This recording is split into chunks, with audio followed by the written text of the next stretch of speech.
Bonjour tout le monde, bienvenue à un nouvel épisode du podcast Nuance. Aujourd'hui, je suis à nouveau en compagnie de la docteure Véro Ménard, psychologue. On a déjà eu un épisode ensemble qu'on a tourné, c'est ça, un petit peu avant. Ben, littéralement pour nous, il y a à peine une heure. Back in the days, comme on dit. C'est ça. Mais pour la magie de, c'est ça, on fait comme si, hein. Je prends pas pour acquis, comme je te disais, là, que les gens ont nécessairement comme... écouter l'épisode qu'on a eu en premier ensemble. Fait que si tu veux comme brièvement te présenter à nouveau, je pense que ça serait bien pour ceux qui soit découvrent le podcast ou qui ont commencé à l'écouter récemment. N'hésite pas à te présenter de façon plus brève que la dernière fois, mais... Ouais, c'est ça. Pas en une demi-heure. Non, ben okay. Là, ça avait pas pris une demi-heure, rassure-toi, là. Fait que Dr. Véro Ménard, oui. Je suis vulgarisatrice scientifique. On me retrouve sur les réseaux sociaux, TikTok, Facebook, Insta. J'ai une chaîne YouTube, j'ai un podcast de True Crime aussi. Je suis spécialisée dans les troubles de la personnalité, les difficultés relationnelles et les traumatismes. Donc là, on voit le lien entre toi et moi. Et voilà, ma pratique est entièrement en ligne. J'ai fondé une plateforme qui s'appelle psytusavais.com où on a des programmes de thérapie, des conférences, des ateliers en ligne. Et je suis aussi une autrice. Ouais. Hein? Yeah. Moins d'une minute. Yeah, baby. Oui, puis je le mentionne, si vous n'avez pas eu la chance d'écouter le premier épisode qu'on a fait ensemble, on a parlé des sujets tabous. On a parlé d'agression sexuelle, de violence conjugale chez les hommes, d'abus familial. On a vraiment abordé des sujets, c'est ça, plus tabous.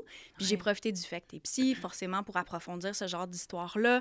Fait que si c'est un épisode que vous n'avez pas encore écouté, ben je vous encourage à le faire. C'est autre chose, on s'entend, là. C'est une autre vibe là, par rapport à certains épisodes que j'ai. Mais c'était une nouveauté que je voulais amener dans la deuxième saison, justement, d'avoir des épisodes avec des professionnels. Fait que c'est ça. Et là, aujourd'hui, je teste un nouveau concept. Yeah. On fait différent. J'ai sélectionné des publications qui ont été lues dans la première saison. Je vais les relire, mais on va justement les analyser avec toi, qui est psy. On va donc pouvoir approfondir l'analyse, aller plus en profondeur. Puis c'est là que c'est intéressant parce que c'est des publications que j'ai déjà, comment je dirais, lues et tu sais, j'en ai déjà discuté là, avec l'invité du jour à ce moment-là. Mais Faites ça va être... 1001 nuances. Oui, c'est ça, mais comme quoi, tu sais, l'analyse finalement est un peu infinie, puis que quand on a le regard d'une psychologue, c'est autre chose. C'est toi, si je me trompe pas, qui as suggéré ça comme idée quand on avait jasé par Zoom. Puis je trouve ça, mon Dieu, je te remercie, là, c'est genre brillant comme idée de concept. Je pense que ça va être là. le fun. Mais c'est parce qu'il faut dire aussi, dans le fond, on s'est un peu trouvé en même temps, dans le sens que toi, tu m'as découverte, mais moi, je t'avais déjà découvert depuis longtemps. Puis dès le premier extrait que j'ai vu passer sur TikTok, j'étais comme « Oh my God, j'aime tellement sa voix ». Puis là, j'ai vu... C'est très belle voix. J'ai vu que tu avais un concept qui me plaisait beaucoup. Là. J'avais même eu une idée de podcast qui était similaire. Et là, toi, tu l'as fait, puis je trouve ça génial. Tu le fais super bien. Et là, je suis devenue accro. Fait que j'ai tout écouté, les épisodes. Fait que là, quand on s'est rencontrés puis qu'on s'est rejoints dans le sens de « on a envie de collaborer », je me suis dit... Combien de fois dans mon char, j'ai écouté des... Puis là, j'étais comme, ben là, où j'en parlais avec quelqu'un qui était avec moi. Puis j'étais comme, ça, c'est la violence conjugale. Ouais. Fait qu'après, ben, c'est ça. Là, tu nous as trouvé des cas complexes, on va dire. Des cas complexes, mais tu vois, des cas parfois très complexes en apparence, d'autres peut-être moins. Mais c'est ça. Tu sais, là, je vais le mentionner, là, je peux pas assumer, moi, que les gens ont tout écouté les épisodes. Ben non. C'est ça. Puis, ben, pour le bien de l'exercice aussi, pour toi, je vais relire ces publications-là. Puis, ben, pour ceux qui ont déjà écouté ces épisodes-là, là, ben, ça sera un petit rappel, finalement, là, pour bien vous mettre en contexte. Dépendamment du temps qu'on a, il y a peut-être les updates que je vais comme résumer, mais tu sais, souvent, comment je dirais, l'essentiel de la publication aura été lu. Puis c'est ça, la première publication que j'ai choisie, on en a déjà jasé un petit peu. Mais je l'ai choisie parce que la réception sur les réseaux sociaux m'a vraiment surprise. Plus précisément sur TikTok, je dois le mentionner. Les gens ont comme pris un bord plus qu'un autre, alors que mon invité puis moi, on était peut-être plus nuancés, ou en tout cas, on avait comme la misère à pointer du doigt quelqu'un de problématique. C'est comme si les deux avaient comme des trucs à régler, puis j'avais bien de la misère, moi, à comme tout de suite dire que telle personne avait tort ou était comme des assholes dans l'histoire. Puis on en avait jasé un petit peu. Puis je me disais comme, je veux comme qu'on en jase. Ouais, parce que c'est ça, j'ai comme... Puis après, je peux pas reprocher aux gens de pas partager la même opinion. Moi, vraiment pas, tu sais. Mais mais ça donnera pas grand-chose. Ben, tu sais, c'est que ça sert à rien, là, dans le sens que je m'attends pas à ce que les gens pensent comme moi, forcément, mais c'est que je me disais, Colin, il me semble qu'il y a comme des petites couches que je me dis peut-être pas tout le monde a saisi, ou puis peut-être assurément moi non plus, là, j'ai pas tout saisi. Fait que bref, m'arrêtez de parler. Là, j'arrête pas de me demander c'est laquelle. C'est ça, là, je vais aller direct. C'est laquelle. Oui, c'est ça. C'est une publication du 6e épisode le titre ouais. Je me rappelle de tous les cas. Accro au point où elle les connaît par cœur. La deuxième ou la troisième? C'est ça. Le 6e épisode, le titre, en fait, là, de cet épisode-là, c'était La pointe de l'iceberg. Puis le titre, c'est « Est-ce que j'ai tort de manger avant le souper cuisiné par ma femme? » Ma préf. C'est ça. Là, je le sais, c'est laquelle. Écoute, toi, c'est ça, tu t'en souviens. Là, on en a jasé. Oh oui. Mais justement, tu sais, bon, petit trigger warning, trauma avertissement, on va parler de troubles alimentaires et on va parler de contrôle coercitif aussi. Chose qui, je crois, n'avait pas été mentionnée la première fois, là, en tout cas, la première fois que je l'ai lu, si on veut, mais c'est ça, après relecture. Et puis bon, je vais lire cette publication-là et on va en discuter par la suite. On va l'analyser davantage. Donc, mise en contexte, la personne qui nous écrit est un homme. Sa femme et lui ont 32 ans. Il y a 5 mois, on s'est mariés et on a déménagé ensemble. Depuis, ma femme ne cuisine juste pas assez de nourriture pour moi. C'est pas que je lui reproche de mal cuisiner ou de pas faire des repas assez élaborés. C'est vraiment une question de portion. Je serais bien heureux de me réchauffer un repas congelé au micro-ondes ou de me faire un sandwich confiture et beurre d'arachide, mais je peux pas. Chaque soir, depuis qu'on habite ensemble, ma femme fait pratiquement la même chose. Elle cuisine un souper très léger, genre une salade asiatique avec quelques feuilles de laitue et environ 30 grammes de poulet avec une vinaigrette. Après avoir terminé mon assiette, j'ai encore faim. Faut savoir que je suis un homme de 230 livres qui a un emploi très exigeant physiquement. Bref, c'est pas assez consistant pour moi. Au début, j'ai tenté de lui en parler, mais elle le prenait toujours mal. Elle me dévisageait et se rabaissait en disant à quel point elle se trouve incompétente, qu'elle ne peut pas faire un bon souper pour son chum, maintenant mari. Bref, j'essayais toujours de la calmer puis de la rassurer en lui disant « Non, c'est pas ça, je dois juste manger trop » ou « T'en fais pas, je peux en faire un peu plus ». J'essayais toujours d'être super positif, mais ça n'aide jamais la solution. Elle se sentait toujours super déçue d'elle-même, elle pleurait et ou se défoulait sur moi. Et le lendemain, elle refaisait la même chose. Après avoir compris que l'option communication fonctionnait pas vraiment, j'ai essayé de manger que les repas qu'elle me faisait. J'avais de la misère à dormir tellement j'avais faim et après 1 mois, j'avais perdu 7 livres. Éventuellement, j'ai fini par trouver une solution. En revenant du travail, je m'arrête dans un fast-food et je commande un burger. Bref, comme le principe d'un pré-drink, je mange avant le souper pour m'assurer d'avoir un bon nombre de calories à la fin de la soirée. Je me suis dit que c'était win-win, sachant qu'elle ne le sait pas, et que moi, je continue à manger les repas qu'elle me cuisine, souvent des salades, tout en la complimentant. Plus tard, je m'occupe de me débarrasser des emballages de fast-food discrètement. Il y a 2 jours, j'étais en file en commande à l'auto lorsque j'ai vu ma belle-mère sortir du restaurant. Elle est venue me dire allô. Je lui ai dit à la blague, ne le dites pas à votre fille là, qu'elle m'a vu, que vous m'avez vu ici, sachant qu'elle le prendrait mal. Elle a accepté, mais elle l'a clairement dit à sa fille malgré tout, parce qu'en arrivant à la maison, ma blonde m'attendait en crise avec bien des questions pour moi. Lorsque je lui ai finalement dit la vérité, elle était encore plus fâchée et elle avait l'air blessée. Je suis pas quelqu'un qui est à l'aise à gérer la confrontation et j'ai l'impression que j'ai trahi ma blonde. Est-ce que j'ai eu tort? Am I the asshole? Non. Moi, ça vient me toucher, ce cas-là. Quand tu l'avais lu, je l'ai écouté, j'étais là... Bon. Puis après ça, je l'ai fait écouter à quelqu'un, puis là, on en a parlé. Puis, je savais pas. Ouais, j'aime beaucoup, beaucoup ce cas-là. Je trouve qu'on peut certainement faire du pouce avec notre précédent épisode où on a parlé de violence conjugale envers les hommes. Ouais. Et ici, on est face à une forme de violence. On va appeler un chat un chat. Qui est très bien déguisé. Et c'est souvent, et ça arrive vraiment souvent dans les hommes qui m'ont consulté, j'ai vu ça souvent, déguisé sous le chapeau de la souffrance de l'autre. Donc moi, je souffre beaucoup, je me dévalorise, je pleure, je fais une crise. Et donc ça, c'est comme si ça dédouanait de faire souffrir l'autre. Wow. Ici, on pourrait aller jusqu'à de la violence physique, parce qu'un homme... Ouais. C'est ça, là. Hey, écoute, tu sais, chaque personne est différente, puis je suis pas nutritionniste. Non. Je peux m'avancer, je pense, à dire que une portion, 30 grammes de poulet, là, c'est gros, même pour un homme de 230 livres. Ouais. C'est recommandé, mettons, dans les normes, là, d'aller jusqu'à 3000 calories. Où c'est qu'il prend, ces calories-là. Puis en plus, il travaille physiquement. Assez pour qu'il y a de la misère à dormir, il a mal à la tête, il perd du poids de manière drastique. Non, c'est pas normal. C'est pas normal. Puis on va dans... Tu sais, c'est ça, tu parlais tantôt en début d'épisode, contrôle coercitif. C'est un choix de terme adéquat parce que... OK. là, on peut juste spéculer, là, parce qu'on n'a pas tout le reste de l'histoire. On spécule, oui, vraiment. On spécule. Mais mettons là, qu'on se met dans la peau de cette femme-là.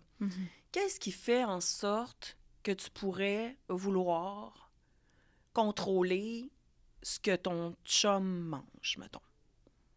Comment tu aurais développé cette difficulté-là? Ben, j'ai l'impression que c'est comme un besoin de contrôle qui est comme... pas maladif, on pourrait dire, mais c'est comme un besoin de contrôle qui, je sais pas si c'est conscient de sa part. Mais tu sais, c'est là où moi, je me dis, des deux côtés, il y a des enjeux. Tu sais, dans le sens où comme... Puis quand je dis que la réaction m'avait étonnée sur les réseaux, c'est que, premièrement, j'ai vu des commentaires qui minimisaient beaucoup ce que cet homme-là vivait, en disant, ben voyons, t'as juste à te faire à manger, ben voyons, crisse-la là, puis bon. Fait qu'en voyant ça, je me disais, ben voyons, c'est plus compliqué que ça. Ben oui, c'est plus compliqué. Puis même du côté à elle, tu sais, je me souviens d'avoir lu des commentaires pour être très... cru, genre crise de folle, des affaires de même, puis bon. C'est un fameux commentaire que j'ai entendu souvent. Mais c'est parce que je le comprends. Puis après, je pense que ça a comme rejoint des gens qui connaissaient pas mon podcast. Fait que peut-être que, tu sais, les gens connaissent pas l'étendue de ce qu'on fait comme exercice après l'avoir lu, puis on décortique, puis bon. Je le sais, là, que TikTok, c'est qu'il y a des extraits et tout, mais c'est ça m'avait comme choquée parce que je me disais, mais voyons, la gang, c'est plus complexe que ça. C'est clairement deux personnes blessées et troublées qui souffrent. Les deux souffrent. Oui, parce que là, c'est ça, je reviens à elle. Elle aurait donc un besoin de contrôle qui... Mais j'ai envie de dire, qu'est-ce qui fait qu'elle a besoin... On dirait que je questionne qu'est-ce qui fait que... Pourquoi elle a besoin de ce contrôle-là? Bien là, on a différentes possibilités. On a la possibilité d'un trouble alimentaire chez elle. Et que là, le contrôle de l'image corporelle de son partenaire rentre en ligne de compte. Mais il semble y avoir, en tout cas dans son propos, aussi des enjeux liés à ma valeur en tant qu'être humain. Et là, on ne sait pas sa culture, sa religion, etc. Non, ça pourrait être intéressant parce qu'il y a des cultures chez qui, comment tu es une bonne femme à la maison, qui cuisine bien et qui nourrit son homme, est une valeur très importante dans quasiment comme... Ben pas quasiment... la valeur que tu vas avoir dans notre société. OK? Fait qu'une bonne maman, une maman parfaite, une femme à la maison qui est toujours bien mise. C'était le modèle des années 50. Oui, ta valeur en tant que personne, finalement, au sein de la société, là, ultimement. Là. Exact. Sauf que là, on amène ça à un autre niveau. Parce que, admettons là, qu'elle ferait une crise parce que, je sais pas, il a pas aimé ses salades, là, puis qu'il trouve qu'elle cuisine pas bien. Mettons. Là, sa valeur est remise en question. Mais là, ça va au-delà de ça. C'est que il ne peut pas se faire un sandwich, un petit plat congelé ou arrêter au restaurant sans que ça devienne une dispute, une crise, possiblement de la violence conjugale. On a quand même identifié quelques indices là, de violence conjugale. Des red flags. Les fameux red flags. Fait que, j'ai tendance à me dire qu'elle a possiblement des grands enjeux d'estime de soi, probablement, ou en tout cas fort possiblement, des troubles alimentaires et que peut-être des enjeux au niveau d'un trouble de personnalité. Là. Pour que ça devienne à ce point-là. Puis la solution est loin d'être simple. Lui, il a vraiment essayé, c'est bien, d'en parler avec elle. Ben oui. Mais ça a l'air, c'est le fun. Moi, je trouve ça super le fun comme post, très difficile comme situation, mais comme de parler de ça parce que ça fait partie des enjeux déguisés de violence conjugale. Puis tu sais, quand on en a parlé, on avait parlé de cette publication-là, puis quand j'en parlais avec la personne à qui je l'ai fait écouter, j'ai dit, tu sais, ça, c'est clairement de la violence conjugale. Est-ce que ça veut pas dire que la fille est pas particulièrement souffrante? Sauf que être souffrante, comme on disait, mais ça dédouane pas d'imposer de la violence à l'autre personne. J'ai l'impression qu'on assume que dans la violence conjugale, la personne qui perpétue cette violence-là est toujours consciente et a un objectif. Mauvaise intention. Ou une mauvaise intention, effectivement. Puis là, on spécule encore une fois, mais je me dis dans ce cas-là, je me dis peut-être que cette femme-là réalise pas justement que c'est de la violence conjugale ou tu sais comme c'est ça, ce contrôle-là finalement qu'elle a sur lui, c'est malsain, c'est pas normal, c'est déséquilibré dans le sens que c'est vraiment pas normal. Tu sais, je me dis... Là, je me dis peut-être qu'elle ne le sait pas. On dirait que c'est pour ça que je sais pas si c'est parce que le sujet, comme des troubles alimentaires chez moi, est comme un peu sensible ou en tout cas que j'ai comme une empathie un peu plus... peut-être, là, tu sais, dans le sens, je suis vraiment honnête ici. Mais on dirait que je ne pouvais pas m'empêcher de voir la souffrance de cette femme-là aussi. Mais encore une fois, comme tu le dis, ça ne dédouane pas. Mais je me souvenais que c'est ça, on revenait là-dessus, là, Ima et moi, de faire comme... Il y a un enjeu chez les deux. Là. Puis après, puis je le répète, ça excuse pas, ça dédouane pas. Les deux, finalement, ont comme besoin d'aide là-dedans. Oui. Vraiment. Mais là, ce qui est triste, et là, c'est intéressant, tu sais, dans l'autre épisode, on avait parlé des différentes parties de nous, les mécanismes de défense. Souvent, les hommes, les femmes aussi d'ailleurs, qui se retrouvent dans des situations de violence conjugale, ont souvent un mode, donc un petit personnage à l'intérieur très fort de sauveur et de soumis. Ouais. Donc, probablement que lui, il a, entre autres, aimé cette femme-là ou était attiré par cette femme-là pour sa vulnérabilité, pour ses difficultés, pour ses souffrances, puis il a eu envie d'en prendre soin. Mais il a quand même fait un effort d'y en parler à plusieurs reprises et il n'y a pas du tout de place pour en parler, mais ça ne veut pas dire qu'il faut laisser tomber. Non, et là, il se retrouve dans une situation où, ce qu'il dit lui-même, il se sent traître, comme s'il avait trompé littéralement. D'aller manger au restaurant parce que ça la fait profondément souffrir. Mais cette réaction-là qu'elle a, elle n'est pas normale au sens de... Ça devrait pas te faire souffrir que ton conjoint mange, là. C'est comme une trahison pour elle, en fait. Absolument. J'ai l'impression là, qu'elle le perçoit comme une trahison. Puis c'est là que tu fais « Oh, OK, il y a comme des petites balises ou en tout cas des lignes dans votre relation là, qui sont à définir ou à clarifier, des limites, justement, parce que c'est comme... Tu peux pas gérer comme ça là, ce que ton partenaire mange, là, puis ça vaut peu importe le genre. Dans le sens comme... Ça fait pas de sens. Inversons le don. Genre, qu'est-ce qu'on dirait si c'était une... Hein? Mon Dieu, mais ça serait... Ça partirait en feu. Ça partirait en feu. Ça serait inacceptable et probablement... En fait, on serait dégoûté par cet homme-là. Encore, oui. Parce qu'il contrôle qu'est-ce que sa blonde elle mange, puis qu'est-ce qu'elle va avoir de l'air. Puis... On va en parler, mais tu sais, il y a une troisième personne là-dedans qui est la maman. Bien là, j'allais en parler, c'est vraiment important. Tu sais, c'est tout ça aussi, parce que c'est ça, dans l'épisode qu'on a enregistré précédemment, des fois, moi, je faisais effectivement le parallèle de comme certaines situations sont problématiques à mes yeux, parce que si on inverse les sexes, on inverse les genres, tu sais, bon, tu te dis, oh mon Dieu, c'est inacceptable, mais ça devrait pas être acceptable pour un homme non plus. Exactement. Puis ça, c'est un bon exemple. Oui. Puis là, ben c'est à se demander, est-ce que justement la mère là-dedans, là-tu comme un impact un peu néfaste, négatif? Ben, en fait, es-tu lié au problème? On le sait pas, on spécule encore. Ouais, mais tu sais, on est obligé d'avancer un petit peu quand même par rapport à ça, parce que cette jeune femme-là a des enjeux de contrôle, d'estime de soi et possiblement alimentaire. C'est des spéculations pour chaque, mais on a quand même plusieurs indices qui nous poussent dans cette direction-là. Ouais. Et souvent... ces enjeux-là vont avoir pris naissance durant l'enfance ou durant l'adolescence.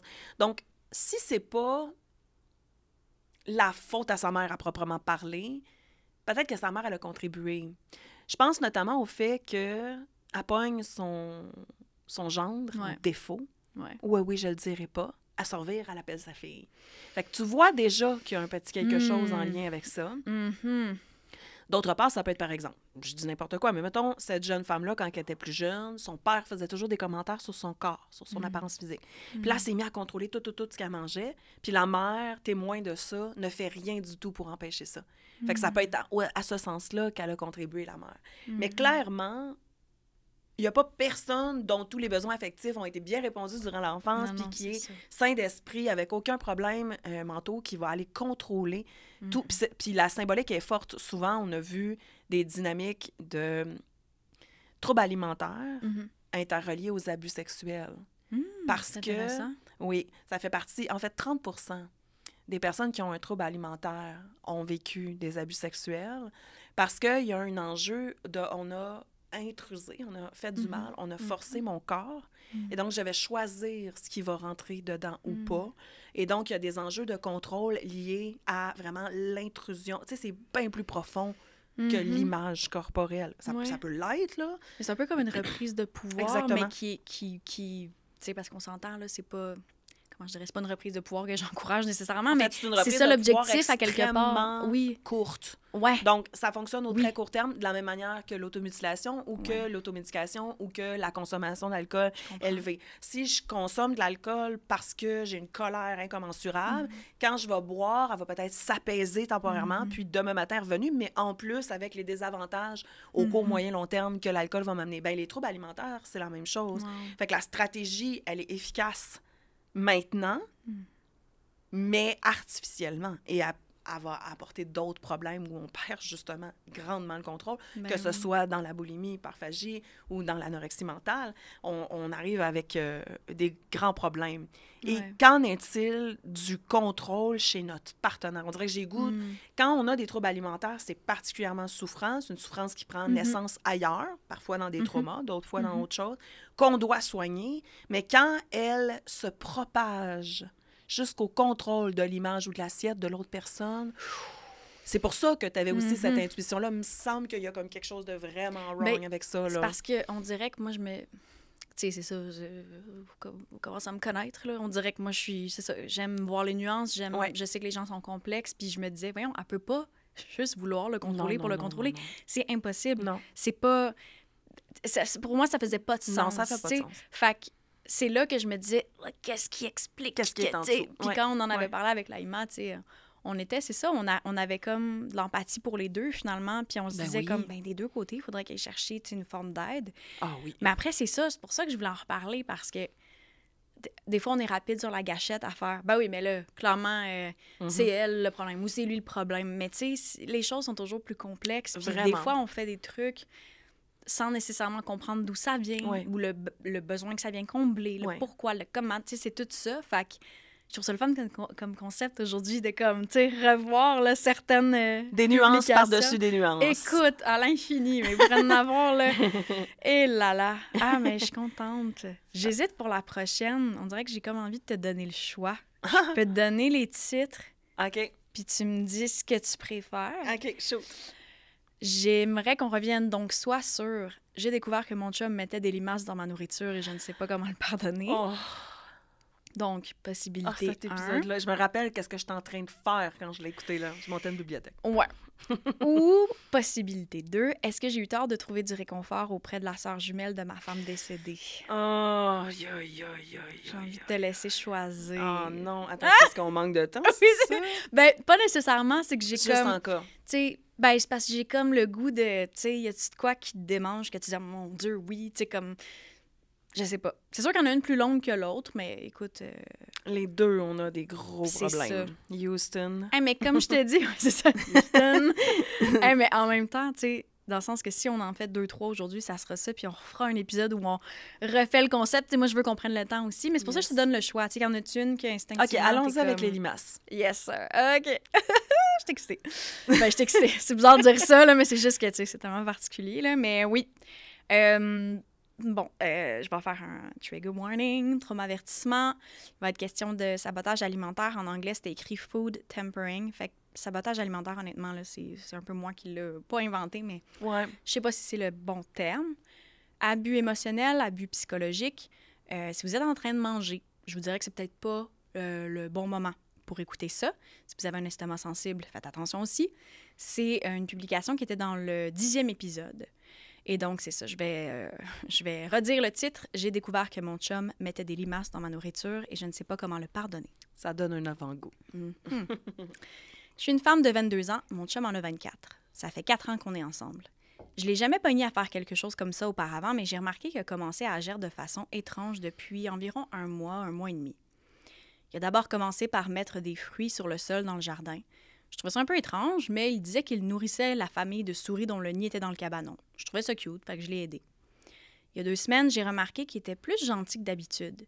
Il me préparait des repas, me cuisinait des gâteaux. Il était pas vraiment du genre à cuisiner beaucoup, fait que j'étais contente de voir que c'était comme un nouveau passe-temps. J'ai remarqué qu'à quelques reprises, je me sentais un peu étourdie, malade après avoir mangé ce qu'il préparait. Mais j'ai simplement pensé que c'était dû au manque de sommeil et à mes hormones. Aujourd'hui, un des amis de mon chum est venu me voir au travail. Je travaille dans un café. Et il me disait qu'il avait vraiment besoin de me parler. Comme j'avais pas de clients, c'est à ce moment-là qu'il m'a avoué que mon chum collectionnait des limaces de notre jardin, grâce aux fruits qu'il laissait par terre, pour ensuite les mélanger à ma nourriture. Il blendait littéralement les limaces au mélange de nourriture. Il avait même envoyé une photo à ses amis des limaces dans un sac, puis une photo des limaces une fois broyées. J'en ai mal au cœur, je comprends pas pourquoi il fait ça, c'est tellement pas son genre. Je lui ai demandé si c'était vrai et il m'a accusé d'avoir fouillé dans son sel, chose que je ferais jamais. Il était tellement fâché que je puisse pas bien prendre la blague. Je me sens vraiment dégoûtée. Je l'aime, mais je comprends juste pas la façon dont il résonne en ce moment. Est-ce que ma réaction est exagérée? Je sais pas quoi faire. Je me sens perdue. Donc ça, c'est la publication, on va dire... Principale? Ouais, principale. Là, il y avait un edit, hein? Ouais. Je vais lire le update qui a suivi. Je me suis rendue à l'urgence cette nuit et j'ai finalement vu un médecin vers 6 heures ce matin. J'ai passé quelques tests et il se trouve que j'ai un niveau très élevé de méthaldéhyde dans mon sang. Ils m'ont gardée à l'hôpital pour me surveiller. J'ai des ulcères dans l'estomac, chose que je savais déjà parce que j'avais été hospitalisée pour ça il y a 2 mois suite à un ulcère éclaté. À ce moment-là, je pensais que c'était dû au stress, mais les médecins m'ont dit que c'était possiblement dû à l'empoisonnement causé par les limaces. J'ai peut-être une infection quelconque, ma température est assez élevée, mais ils n'ont pas trouvé la cause précise. Mon cœur est correct. Je devais initialement avoir une chirurgie au cœur cette année, mais ils l'ont décalée en raison des ulcères, de l'infection et du fait que je suis malade. J'ai contacté la police et j'ai fait une déclaration. On m'a posé quelques questions. Ceux qui me connaissent personnellement ou qui connaissent mon chum ne publiaient pas nos noms en ligne. La police dit que ça pourrait nuire à l'enquête. Mon ex refusait de dire quoi que ce soit à la police ou même à moi. Il disait qu'il parlerait seulement à son ami. Éventuellement, il a finalement décidé de me parler. On n'était pas seuls, il y avait un de ses amis et j'étais avec une amie aussi. Il m'a avoué avoir fait des expériences et des tests sur moi dès qu'on a aménagé ensemble. Au début, il crachait sur mes toasts et une semaine plus tard, il remplaçait mon propanolol, un bêta-bloquant, avec du sel. Donc, il vidait les capsules et les remplissait à nouveau avec le sel. Je dois mentionner que c'était lui qui me donnait mes pilules. J'ai déjà fait des tentatives de suicide par le passé, alors il était responsable de garder les comprimés et de me les donner quand c'était le temps. C'est à ce moment-là qu'il s'est dit que ça pourrait être drôle de faire ce genre de truc. Il m'a aussi avoué qu'il échangeait mes alternatives végé, donc de la fausse viande, avec de la vraie viande. Il faut savoir que je suis devenue végé parce que je digère mal la viande, je souffre du syndrome du côlon irritable. Un de mes escargots a disparu cet été et j'ai supposé qu'il s'était échappé alors que j'avais laissé le couvercle ouvert, mais il m'a plutôt avoué qu'un jour, il l'avait trouvé mort. Cette journée-là, il l'a donc pris, l'a broyé et l'a mis dans le curry. Je me souviens vaguement de cette journée. Il riait à chaque fois que je prenais une bouchée. Ça m'a rendu parano, donc j'ai laissé le plat dans la cuisine et je suis partie à l'étage.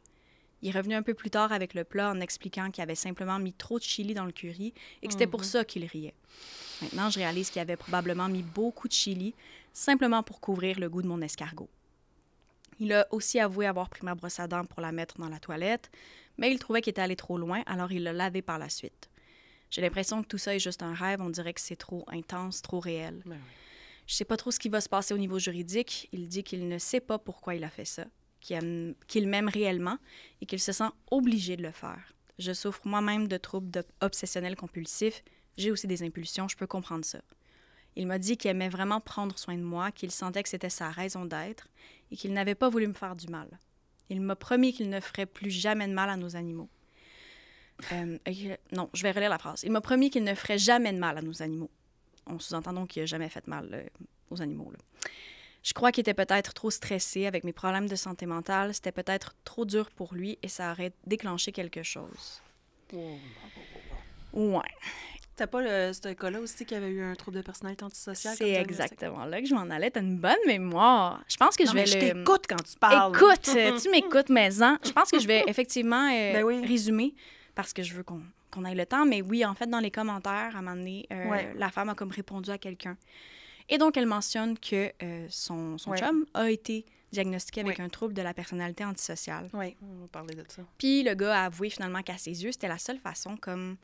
Sa blonde, en fait, était sa seule façon d'avoir l'air comme normal à l'extérieur. Comme un genre de front. Genre. Là, je lis vite ce que j'ai devant mes yeux, mais tu sais, il m'a manipulé en me donnant tout ce que je voulais, de l'amour, de l'affection, des compliments, tout ce qu'une personne qui a un trouble de personnalité limite aimerait avoir, finalement.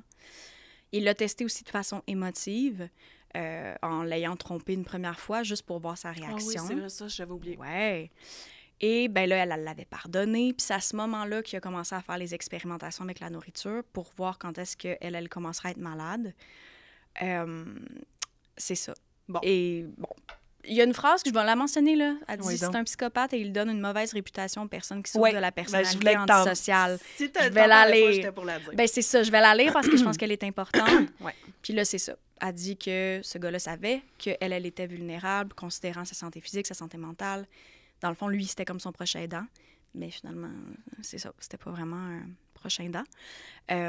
Puis, initialement, elle s'était comme ce gars-là l'avait aidé à sortir d'une relation abusive pour finalement la replonger dans une relation abusive aussi de plein de façons.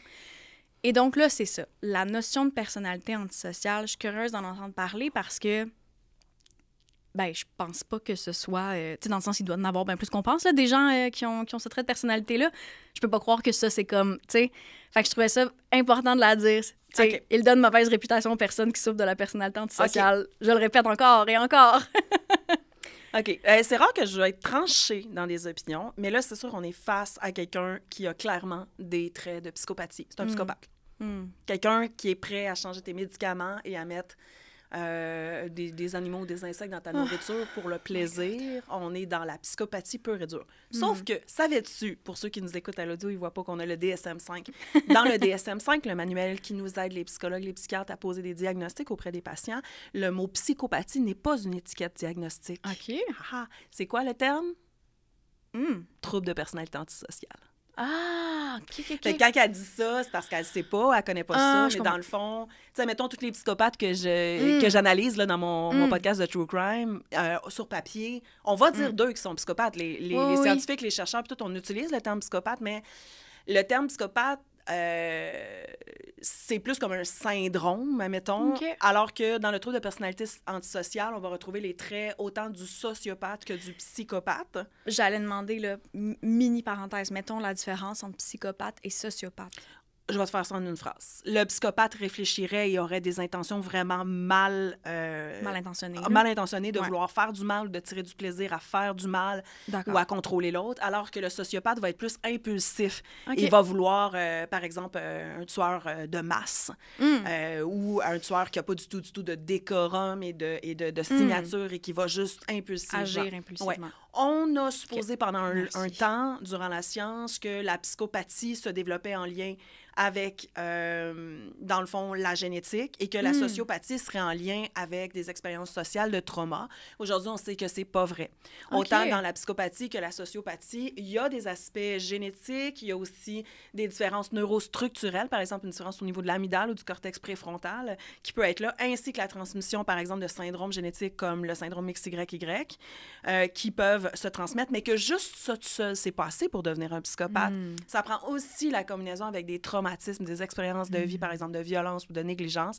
Et même quand on a les deux, c'est pas garanti qu'on devienne un psychopathe. Non, c'est ça. Maintenant, tu as posé une question extrêmement intéressante, qui est quelqu'un qui souffre d'un trouble de personnalité antisociale, ça peut être le gars ou la fille qui est un peu rebelle, qui fait qui va faire des graffitis, qui va se foutre un peu des émotions des autres, puis qui tuera pas personne ou qui mettra pas d'animaux morts dans ta nourriture. C'est ça. Là. Il y a un continuum. Ouais. Mais ce gars-là, sur ce continuum de sociopathie, de personnalité antisociale, ben, il est plus proche du tueur ou de l'agresseur en série que de celui qui fait des graffitis sans conséquence. C'est ça. Mettons, on dit continuum, on pourrait utiliser un peu comme un spectre aussi. C'est ça, c'est synonyme dans le fond, c'est ça. Fait que mais c'est important de le mentionner parce que, tu sais, moi, je me souvenais quand j'avais enregistré l'épisode, toute la notion de personnalité antisociale, j'étais là, je sais pas c'est quoi, j'en ai jamais entendu parler. La plupart des gens savent pas c'est quoi. Ben non, c'est ça. Puis après, tu sais, je me voyais pas non plus en parler puis faire. Alors, voici un exemple. Tu sais, clairement, comme on vient de le dire, c'est un spectre. Fait que, tu sais, elle-même, elle dit dans sa publication comme quoi, hey, ça fait une mauvaise réputation, ces gens-là. Ouais, mais là, c'est parce qu'elle comprend pas c'est quoi une personnalité antisociale. Parce que je pense que c'est ça. Ce gars-là, c'est la définition d'une personnalité antisociale. Mais si on regarde les statistiques, je vais prendre mon DSM-5. Ben oui, prends le temps. Si on regarde les statistiques, on va avoir, comme tu l'as dit au début de ta parenthèse, beaucoup plus de gens dans la société qu'on pense qui peuvent avoir un trouble de personnalité antisociale. C'est la même chose avec les troubles de personnalité narcissique. Dans son cas, je soupçonne la présence des traits dans les deux. Parce qu'au niveau du narcissique, il va avoir vraiment tu es ma chose, tu m'appartiens, je peux faire ce que je veux. Et souvent, d'ailleurs, les gens qui ont des traits ou un trouble de personnalité narcissique vont se retrouver dans une dynamique dépendant-codépendant. Et là, ils vont devenir la toute-puissance de l'autre. Fait que là, il y a aussi des aspects, elle a nommé une personnalité obsessionnelle, t'as dit? Pas limite. Les deux, je pense. Ouais, ça se peut, mais il y aurait possiblement des traits dépendants où elle se lance par en arrière, puis c'est lui qui l'accueille, puis là, il va la porter. Donc, il va y faire la nourriture, il va y servir ses médicaments, puis elle a besoin de lui pour exister. Les deux ont clairement des difficultés, des gros problèmes. Trouble de personnalité narcissique et antisocial, ça se développe pas non plus un peu hasard. Moi, la raison principale, là, je pense que mon micro est trop proche. Je l'ai dans les dents, là, c'est pas bon aussi. La raison principale pourquoi j'ai décidé de créer un podcast sur les psychopathes, sur le true crime, c'est l'espèce de réflexe qu'on a les êtres humains. Tu en as parlé tantôt, qui est un peu le clivage. Toute une bonne personne, toute une mauvaise personne. C'est plus compliqué que ça. Et je trouvais que des fois, dans le true crime ou dans les émissions, par exemple, sur Netflix, pour ne nommer que celui-là, il y a une espèce d'aura de genre, oh mon Dieu, c'est un monstre, il est né pour tuer. Et non. OK, oui, il y a des choses dans ton cerveau, dans ta génétique qui peuvent faire que tu es prédisposé, que tu présentes un risque, mais ça va être la combinaison de multiples facteurs ensemble. Fait que ce gars-là, probablement que c'est ça aussi. Et cette fille-là, ils se sont pas retrouvés ensemble par hasard.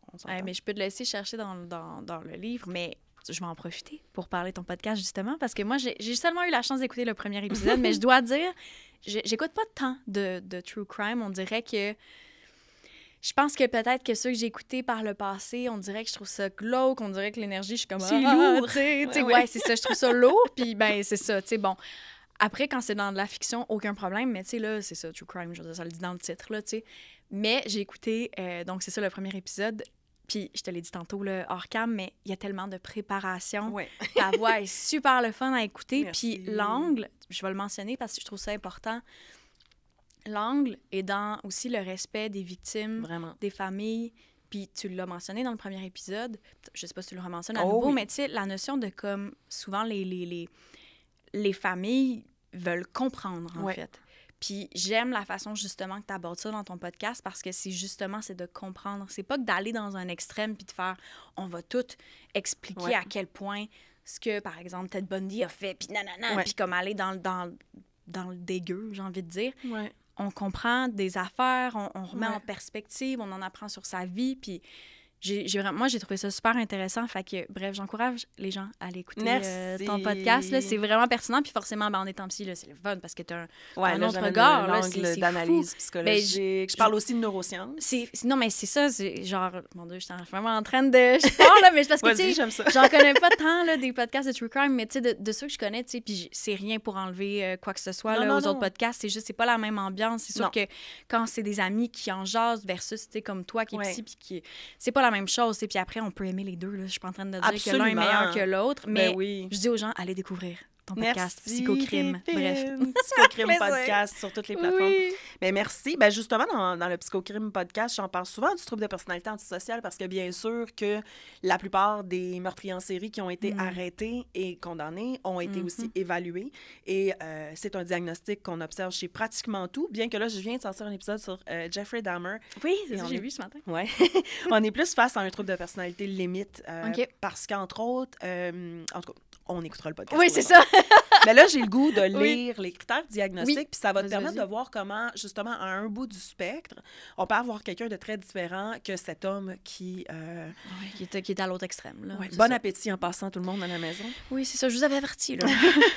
OK, donc, dans le trouble de personnalité antisociale, on parlait d'un mode général où tu es dans le mépris et la transgression des droits des autres. Donc, quand même, c'est directement le type de personnalité qui, d'ailleurs, va survenir vers l'âge de 15 ans. OK. Et on doit avoir au moins trois des critères suivants. Fait que là, je vais te lire plusieurs critères. Donc, on peut voir comment l'amalgame des différents critères peuvent s'assembler pour donner des portraits vraiment très différents. Donc, le premier, c'est l'incapacité à se conformer aux normes sociales qui déterminent les comportements légaux. Donc, par exemple, avoir des comportements passibles d'arrestation. Ensuite, le numéro 2, c'est la tendance à tromper les autres pour son propre profit ou même juste par plaisir. On va le voir par des mensonges répétés, l'utilisation de pseudonymes, de faire des escroqueries. Ensuite, on a le numéro 3, une impulsivité. Là, on est plus dans la sociopathie. Impulsivité ou incapacité à planifier d'avance. Le numéro 4, une irritabilité ou une agressivité. La répétition de bagarres ou d'agressions contre les autres. Le numéro 5, un mépris inconsidéré pour sa propre sécurité ou celle des autres. Elle peut bien crever en changeant ses médicaments ou en mettant des limaces, on s'en fout. Ensuite, une irresponsabilité persistante, souvent l'incapacité d'assumer un rôle stable ou d'honorer ses responsabilités. Et enfin, numéro 7, une absence de remords indiquée par le fait d'être indifférent ou même de rire. Par exemple, si quelqu'un est blessé, maltraité, ou s'il a volé ou fait du tort aux autres. Wow. Donc, on voit que, premièrement, il a probablement le bon diagnostic. Ouais. Moi, je rajouterais des traits narcissiques parce que je suis quand même... Dans mes spécialisations TP, de troubles de personnalité, le trouble de personnalité limite et le trouble de personnalité narcissique, ce sont mes 2 spécialisations, et antisociale aussi. Mais on voit là, le style aussi. Là, tu es ma chose, tu es en état de faiblesse, je te prends, je te possède. On a moins ça dans le antisocial. Antisocial, c'est plus comme je m'en fous de tout, de tout le monde, je fais tout ce que je veux. Et même, je peux aller jusqu'à tirer du plaisir de faire souffrir l'autre. Fait que, ouais. Ah, c'est troublant, puis en même temps, je trouve ça le fun qu'on analyse à nouveau la publication, là, comme juste... je trouve ça... Ouais, ça m'avait pas mal troublée. Mais je comprends, là, ça trouble... Je parlais à voix haute, là. Ça, c'est un des cas que tu lisais, puis je parlais tout seul à mon bureau, J'espère que je l'ai pas lu trop vite. On dirait que, tu sais, vu que c'est comme la 2e fois, mais là, je sais que pour certaines personnes, c'était la première fois. Vous m'excuserez si jamais je l'ai lu peut-être rapidement. Ils peuvent retourner l'écouter. Ben oui, mais c'est pour ça que je mentionne c'était dans quel épisode aussi. Comme ça, ils peuvent comme la réécouter une première fois. Oui. Puis votre analyse était bonne aussi. C'était bon, c'était super intéressant. Ben, tu sais, puis après, c'est ça, je pense que jamais je suis dépassée de mes limites, justement. Tu sais, comme là, c'est ça, c'est poche de se dire, justement, tu sais, que comme... Quand tu le sais pas que c'est un spectre, finalement. Tu sais, moi, je connaissais pas ça, là, ce trouble de personnalité-là, tu sais. Fait que c'est important de rappeler que c'est un spectre puis que tu peux pas mettre tout le monde dans le même panier, tu sais. C'est troublant, mais j'ai été voir par curiosité là, s'il y avait eu des petits updates, mais il n'y en a pas. Fait que, aux dernières nouvelles, me semble, tu sais, elle avait comme quitté la relation. Elle est sortie de la relation. Oui, puis sa santé, ça allait. Oui, c'est ça. Fait que, tu sais, mais il n'y a pas eu... Sa santé, ça va, mais là, je tiens à dire absolument, parce qu'entre autres, une des choses que j'ai faites beaucoup dans ma carrière, j'ai même fait un atelier là-dessus qui s'appelle « Protège-toi des relations toxiques », c'est que des relations toxiques, OK? Moi, j'aime dire que les relations, les dynamiques relationnelles sont toxiques, mais pas les personnes. J'aime pas ça quand on dit qu'une personne est toxique, même quand c'est une personne qui commet des agressions graves comme celle-là. T'es sorti de la relation, c'est un premier pas pour sortir du trauma, mais t'es pas guéri, là. Non, il reste du travail à faire. Oui, parce qu'elle est allée dans cette relation-là. Elle avait déjà été dans une relation violente et toxique avant. Et là, ça y a laissé des traces. C'est un méchant trauma, là. Quand quelqu'un peut insérer des choses dans ton corps contre ton gré. T'imagines comment tu deviens paranoïaque, là? Ah, je veux pas imaginer. C'est vraiment souffrant. Je veux pas imaginer. Fait qu'elle va avoir besoin de soins, là. Je suis contente que sa santé physique soit rétablie, mais là, ça va prendre des soins psychologiques. Bien, surtout que, tu sais, initialement, dans le premier message, elle dit qu'elle l'aime, puis tout ça, puis qu'elle sait pas trop. Tu sais, dans le sens où, comme... Oui, je sais, je sentais. Ça fait longtemps, on s'entend, là, mais tu sais, je souhaite... Je vais aller revoir, mais c'est comme un... Un vieux? Un vieux, mais genre un... Ah, non, non, j'ai pas le bon devant moi. Attends une minute. Non. C'est un vieux quand même. C'est comme un... Tu sais, moi, il y a des publications que j'aime dire classiques, on va dire, dans le sens où comme... Je les ai découvertes dans d'autres podcasts, puis là, après, je me suis dit, il faudrait que ce soit... Ah, c'est pas ça, j'ai pas le lien. Attends, je vais aller le chercher. On va profiter pour prendre une petite gorgée. Écoute, vas-y. Voyons. Faut comme je retrouve. Petit moment ASMR, s'il y en a qui entendent le petit clapotement. Tu fasses ça sur le micro. Oui, c'est ça. Il y a 3 ans. C'est ça, oui, c'est ça. C'est quand même un vieux post. Je vais y souhaiter de tout mon cœur qu'elle a été chercher des soins depuis ce temps-là, puis qu'elle a guéri son petit cœur. J'espère. Je le souhaite. Quel trauma. Écoute. Des choses, c'est comme fondamentales, comme ta nourriture, tes médicaments, ta brosse à dents.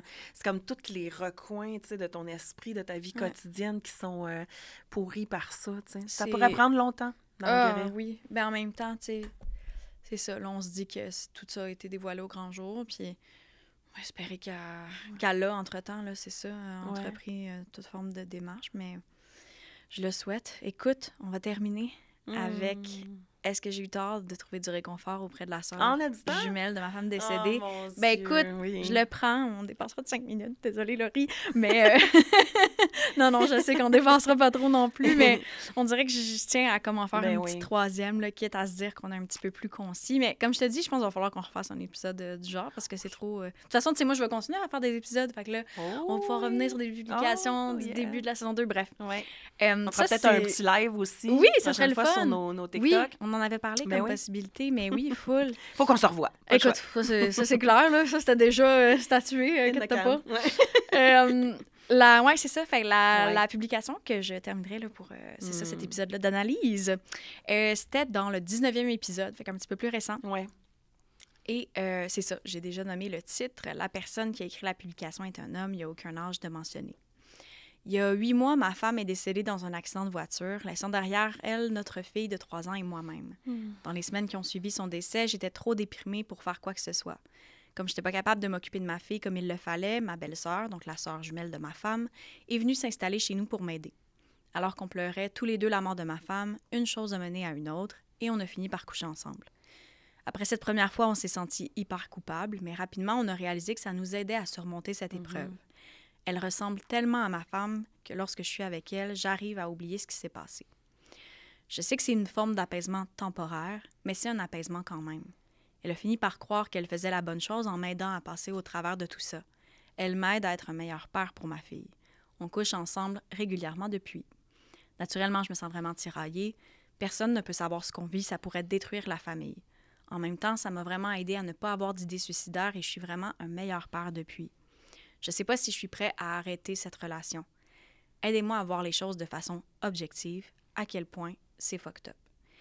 Et là, dans les edits, je ne l'ai pas mentionné, mais la première fois qu'on a couché ensemble, c'était 1 mois après le décès de ma femme. Avec du recul, c'était vraiment malsain, on l'a regretté toutes les deux.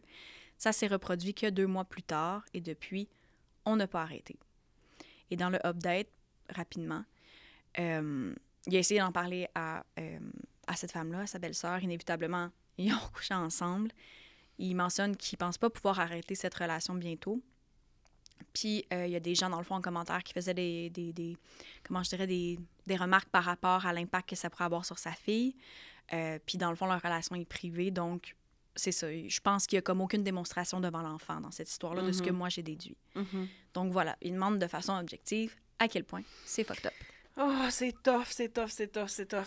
C'est tellement tough. On peut-tu s'imaginer être en couple avec une femme ou un homme pendant plusieurs années, avoir un enfant, puis que du jour au lendemain, cette personne-là disparaisse? Je fais juste penser à ça, puis j'ai le bâton. Ouais, regarde, moi, mais je veux pas.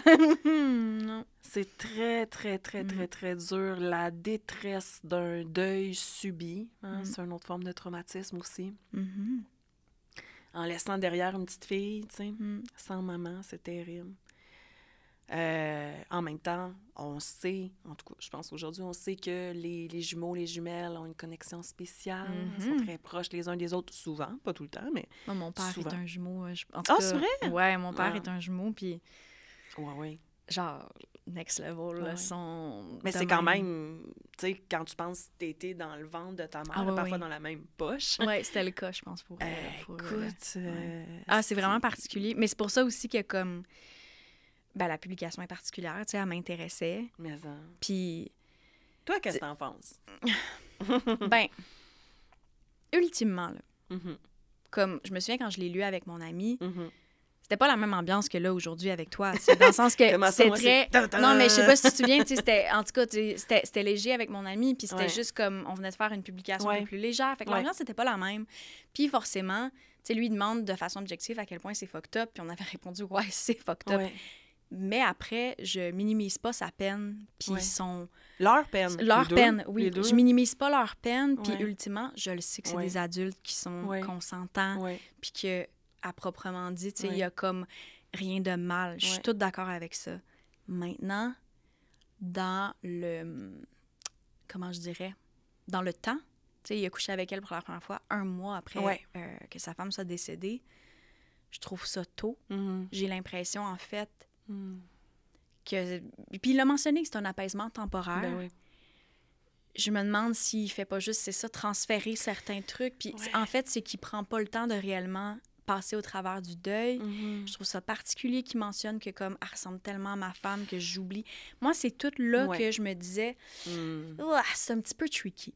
Fait que, c'est fou parce que c'est à la fois vraiment spécial puis dérangeant. Oui. Puis à la fois merveilleux. Oui. C'est ça qui est vraiment, vraiment...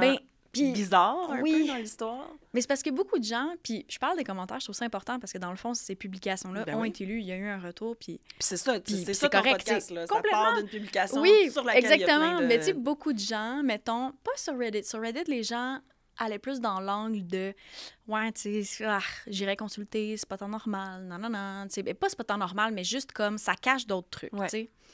Puis je me souviens, mettons, sur TikTok, encore une fois, il y avait beaucoup de gens qui étaient comme, ben voyons, laissez-le tranquille.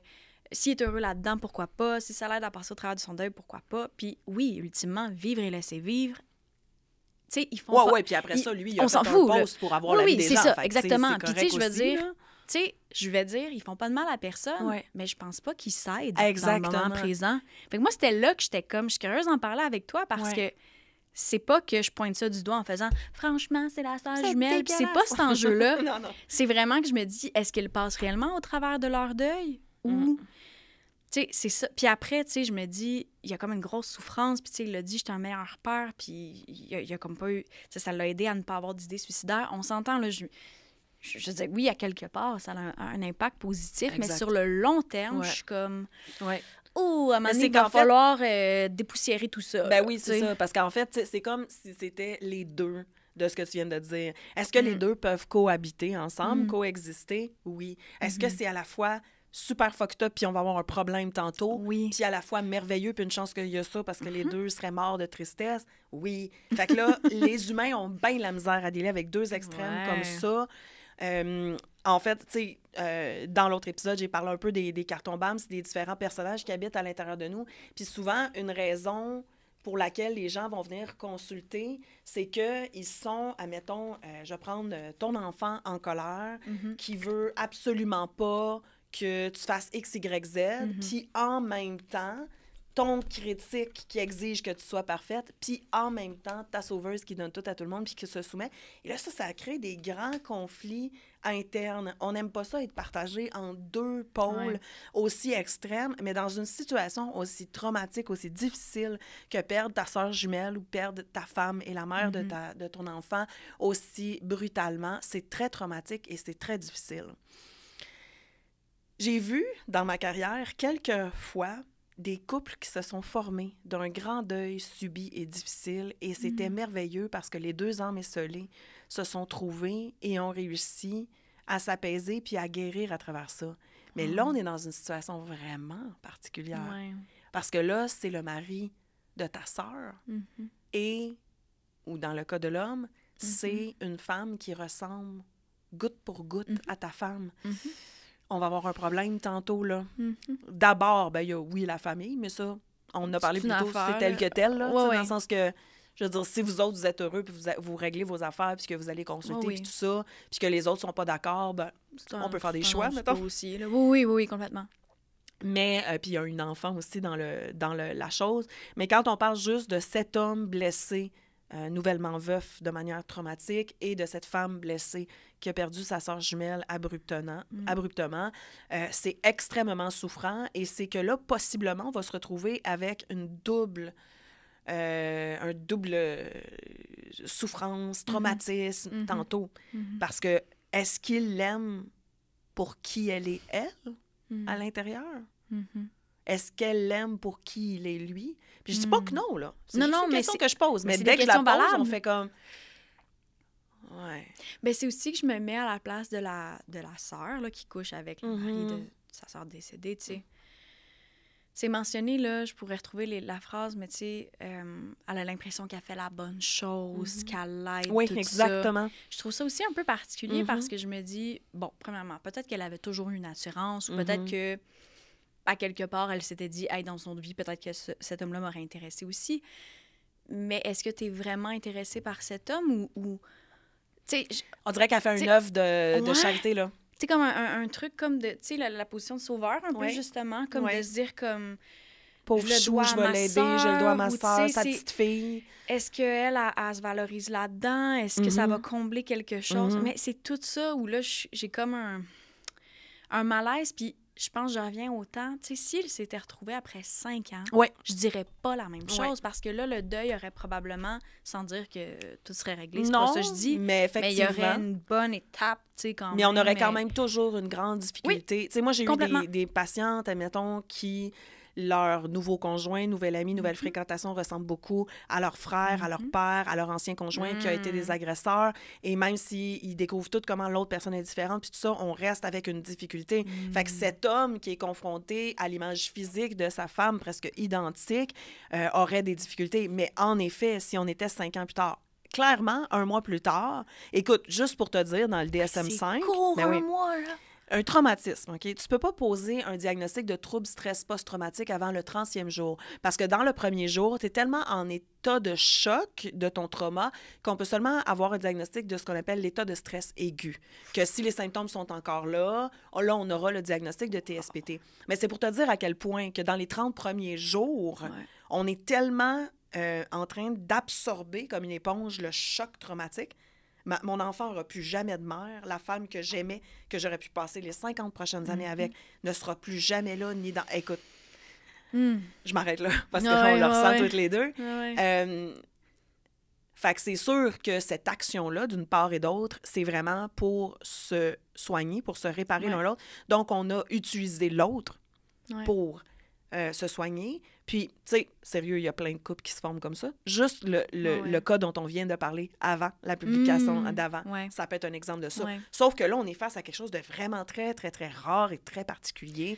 Une personne décède et sa jumelle identique la remplace dans le couple. Mais c'est ça, tu as utilisé le bon mot, remplace. Oui. C'est comme particulier. Les deux le voient comme ça. Oui, mais c'est ça qui est particulier, je trouve, parce que probablement que la sœur se dit, ben en étant avec cet homme-là, je garde contact avec ma sœur à quelque part. Je viens prendre son identité. Elle va continuer de vivre à travers moi. La notion de remplacer, à mes yeux, à moi, c'est pas normal de voir tes relations comme ça. Ça peut être un réflexe normal de traumatisme. Oui, mais quand on voit un réflexe...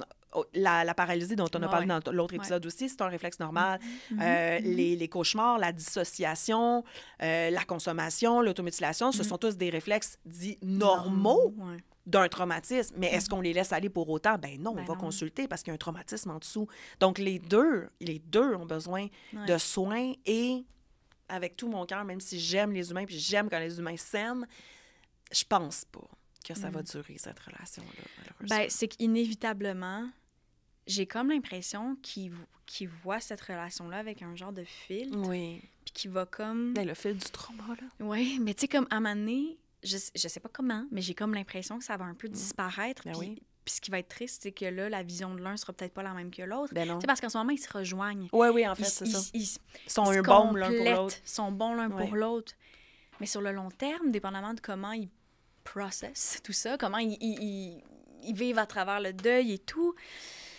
C'est pour ça que, tu sais, je trouvais ça drôle, les commentaires des gens. Ben voyons donc, c'est des adultes consentants, on s'en mêle pas, blablabla. Je comprends le réflexe. On s'en mêle pas, mais il y a quand même quelqu'un qui a fait une publication pour poser la question, là. Oui, ultimement, lui, il demande. En plus, il dit de façon objective. Oui. Tu sais, c'est comme... Puis après, là, je me souviens, tu sais, il y a des gens qui... En tout cas, ça me faisait rire, mais tu sais, il y a des gens, de par notre réaction à moi et mon ami, tu sais, parce que c'est quand même fucked up, là, dans le sens... C'est comme... Oui, c'est une histoire vraiment aujourd'hui, spéciale. on prend pas en riant, parce que c'est pas le même angle. Ouais. Mais tu sais, il y a des gens qui voyaient comme un manque de sensibilité ou un manque d'empathie ou comme si on prenait ça à la légère. Puis bon, souvent, c'est justement des gens qui ne connaissaient peut-être pas Nuance, qui ne connaissaient peut-être pas le podcast. C'est ce que j'allais dire, parce que quand on te connaît juste un peu... C'est ça, mais j'en veux pas à ces que... gens-là. Quand tu tombes sur un extrait puis que c'est la première fois puis que tu connais pas tout, j'en voudrais jamais aux gens de commenter un peu rapidement. Alors que moi, quand je lis ça, je fais, bon, tu connais peut-être pas le podcast, c'est pas grave. C'est juste que c'est le genre de publication que je me disais, je veux revenir de ça avec elle parce que c'est les enjeux et le trauma, c'est gros, là, c'est énorme, puis c'est dense, tu sais, puis c'est triste aussi, tu sais, dans le sens où comme il y a du beau, mais c'est ça, j'ai l'impression qu'un jour ou l'autre, ça parce va que comme j'ai préparé mes besoins affectifs. Yes, c'est que dans une relation saine qui répond adéquatement, la plupart du temps, à tes besoins affectifs, tous tes besoins affectifs, ben, puis il n'y a aucune relation qui répond tout le temps, là, mais je veux dire que souvent, tu peux répondre à tes besoins affectifs. On a besoin d'être aimé pour qui on est soi, profondément à l'intérieur. C'est ça. Et le besoin d'identité qui est mes différences, ma personnalité unique, pour qui je suis moi de manière unique. Et donc là, on va avoir une difficulté. Parce qu'en ce moment, ils ne font pas le choix l'un de l'autre dans ce sens-là. Non, ils le font dans le sens du besoin de sécurité. Oh mon Dieu, mon monde affectif, relationnel vient de s'écrouler. Je dois absolument me repatcher rapidement. Donc, ça devient comme un médicament ou une patch. Mais quand on va aller sur le long terme pour les besoins affectifs humains, on va avoir un problème. Puis ils vont être, c'est sûr, tu t'as bien vu là-dedans, ils vont être décalés à un moment donné. Bien, c'est sûr. Ils ne seront pas au même stade. Je peux pas tout croire le temps. qu'en même temps, non. les deux vont faire hey, peut-être qu'on doit. Non. Puis c'est là que ça va créer d'autres problématiques. Puis. Oui. Fait que c'est là que c'est vraiment particulier. Puis en plus, moi, justement, vu que mon père est jumeau, je me souviens quand je lisais ça, j'imaginais, mettons, je faisais le calcul. Puis j'étais genre,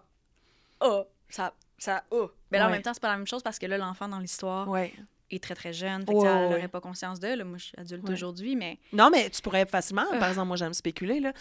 Tu pourrais facilement imaginer, par exemple, que cette femme-là remplace sa mère, que toute sa vie, elle pense que c'est sa mère, qu'elle y ressemble comme deux gouttes d'eau, même ses photos, c'est sa mère, puis qu'un jour, elle apprend à 20 ans que sa vraie mère est morte dans un accident d'auto, puis que sa tante l'a remplacée, son identité à elle s'écroule, puis ça peut créer un autre trauma, là. Oui, parce que... Pour ça, eux autres, il faut qu'ils fassent attention. Mais c'est parce que sur beaucoup de choses, les jumeaux vont se ressembler, mais dans le sens, ça reste deux personnes à part entière. Dans le sens, moi, j'ai mon père puis mon parrain, quand tu les connais pas beaucoup, c'est frappant parce que physiquement, ils se ressemblent. Ils ont les mêmes expressions, ils parlent de la même façon. Ils ont toujours travaillé pour la même compagnie, tu sais, pour te dire, ils s'appellent chaque jour. Non, ils sont jumeaux. Un vrai cas de jumeaux identiques. Débile, tu sais, puis... Je disais, même moi, jeune, je me souviens encore à Noël, tu sais, de faire un câlin en pensant que c'est mon père. C'est mon oncle, tu sais, mais pas grave, là, je suis aussi proche de mon oncle aussi, ça va, mais tu sais, tout ça pour dire qu'ils se ressemblent énormément, sont connus comme étant, bon, les jumeaux et tout, mais fondamentalement, ils sont différents sur plein de trucs, là. On est tellement compliqués, c'est adulte, là, que je le vois, puis tu sais, puis par des choix, par des valeurs, système des de valeurs. Idées, des expériences, des souvenirs, des préférences. Ils se ressemblent full, mais ils ont des choix quand même. Il y a des traits qui les différencient full. Fait que, tu sais, comme... C'est là aussi où c'est pour ça que moi, quand je... Tu sais, sur cet aspect-là de jumeaux-jumelles, je suis pas moi. Je suis pas une jumelle, mais pour voir mon père et mon parrain, je suis capable de faire... Ben voyons, tu peux pas remplacer. C'est pas la même chose. Non, mais c'est ça. Tu t'imagines dans un scénario un peu catastrophe, où là, ils font ça pendant un mois ou deux, OK, ça va, mais on étale ça sur plusieurs années. Elle, la femme, la jumelle, dans cette histoire-là, perd son identité. Lui, il est dans un déni. T'avais-tu l'épisode de... j'ai un blanc, là. L'émission sur Netflix, là, qui est à propos de toutes des affaires récentes numériques. Là. Non, je l'ai pas vu. Mais je suis pas abonnée à Netflix en ce moment. Il y a comme pas de chance que je l'aille. OK, mais il y avait un épisode comme ça. C'était une nouvelle technologie que tu pouvais remplacer ton conjoint décédé. Puis tu pouvais continuer à parler en chat avec. C'est-tu Black Mirror? Oui, Black Mirror. Oui, c'est ça, OK. Bon, finalement, j'ai eu la référence. Mais tu sais, c'était très clair, là. Oui. Mais ça me fait penser à ça. Puis rapidement, tu sais, comme, dans le fond, tu peux commander une version de ton chum qui est décédé. Il pousse dans le bain. Le lendemain matin, tu te réveilles avec un humain qui est pareil comme lui. Il a même la même voix, les mêmes idées. Mais il n'est pas pareil comme lui. Il sera jamais pareil comme lui. Puis à la fin, il n'est plus capable de se sentir. Puis elle veut qu'il parte, là, même si c'est la copie conforme. Fait que, tu sais, quand on pense à ce cas-là, ça me fait penser à ça. C'est que un deuil, c'est un processus complexe, extrêmement souffrant, avec plusieurs étapes, des hauts, des bas. Ma belle-mère compare souvent ça à une espèce de tempête de mer, qu'il va continuer d'avoir des vagues, puis ça va continuer de faire mal, mais ça va s'adoucir avec le temps, puis les vagues vont être moins fréquentes puis moins hautes. Il faut traverser ce processus-là. Là, c'est comme s'il y avait accès à quelque chose que personne d'autre au monde a, un remplacement identique à sa femme. Puis je comprends son réflexe de se dire, mais pourquoi... Le processus de deuil. Pourquoi j'en profiterais pas, là, ça sonne mal, mais pourquoi je sauterais pas sur l'occasion de m'aider de cette façon-là? Parce qu'on reporte le problème à plus tard. Mais je suis contente. Mon Dieu, qu'on ait analysé ça, on dirait que ça me démangeait qu'on en reparle dans l'âge j'exagère, mais j'ai vraiment aimé. Mais j'ai vraiment aimé ça comme contexte. Puis on va leur faire un épisode de même parce que c'est ça, je te disais justement vendredi dernier, j'ai enregistré un épisode, puis la publication est intense, tu sais, puis comme ouf, tu sais. Puis je me dis, oh mon Dieu, dans le fond, ça aussi, j'aimerais ça revoir ça avec Véro. Hey, merci tellement de ton temps. Merci à toi. C'était tellement le fun. J'aurais continué pendant des heures. Mais moi aussi, mon Dieu, il va falloir qu'on refasse des extraits, des vidéos ensemble. On n'aura pas le choix. En terminant, y a-t-il quelque chose que tu veux plugger à nouveau? Parce que là, dans le premier épisode qu'on a enregistré, on avait parlé du programme, de ton programme, en fait, avec l'IVAC. si tu veux en reparler. Ben oui, vite. Parce qu'on a parlé de ton podcast, mais on peut reparler de ça aussi. Oui, parce que, tu sais, mon podcast, c'est le fun, c'est du divertissement, j'aime ça, mais mon vrai dada, ma vraie carrière est consacrée à mon programme, un programme de thérapie en ligne avec plusieurs modalités, thérapie de groupe individuel, groupe d'entraide, forum, groupe Facebook, mais surtout une plateforme avec 800 vidéos. Donc, j'ai traduit toute la schémothérapie en 26 différents modules, 800 vidéos avec 1000 pages d'exercices. Donc, les gens peuvent soit prendre un abonnement mensuel puis juste avoir les vidéos et les exercices ou encore venir dans la thérapie. Mais pour venir dans la thérapie, avec mon équipe, on est rendu 10 personnes dans mon programme. Oui, c'était cœur, hein? Plusieurs psychologues, psychothérapeutes, travailleurs sociaux, doctorantes, etc. Il faut avoir l'IVAC. Donc, je me consacre aux patients qui ont l'IVAC, l'indemnisation victime d'actes criminels. Et c'est moi qui facture IVAC, c'est moi qui s'occupe de toutes les procédures administratives avec eux autres. Le patient vient, il a son approbation IVAC, puis on part sur plusieurs mois, plusieurs années de soins à travers la thérapie évolution. Puis pour demander l'IVAC, on va le répéter dans cet épisode-ci, on n'a pas besoin de dénoncer notre agresseur, on n'a pas besoin d'avoir fait une procédure judiciaire, on n'a même pas besoin de le nommer.